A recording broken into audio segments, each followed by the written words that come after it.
All right. Hi, I'm Jules, and I'm an anthropologist. And I'm Aleta, and I'm a sociologist. And this is more about cults. Today, I just want to say I cannot wait to hear what Aleta has to teach us about cults.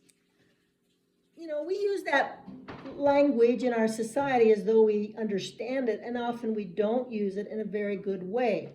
Cults are small religious groups, usually religious, but can be political or social. They're small groups that have very rigid boundaries of things you can and can't do. There's often, almost always, a charismatic leader, a person who gathers people around him or her, often him, that believe what that person is telling them and follow very strict rules, including what to wear, what to eat, when to have sex, who to have sex with, and all kinds of other norms for that particular small group of people. I want to give one example of a cult.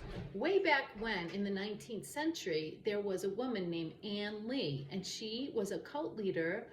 I mean, she didn't call herself that, but we would use that definition of the Shakers, who were a subgroup an offshoot of the Quakers.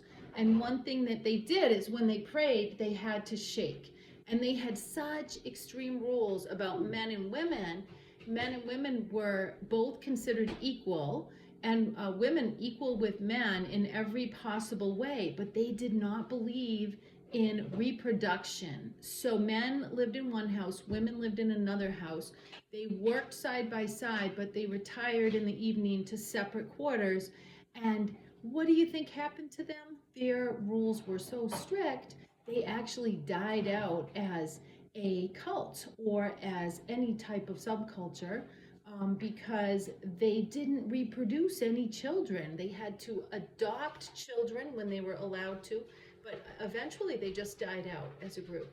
And that's such a good example, Jules, because some cults actually develop and become new religions.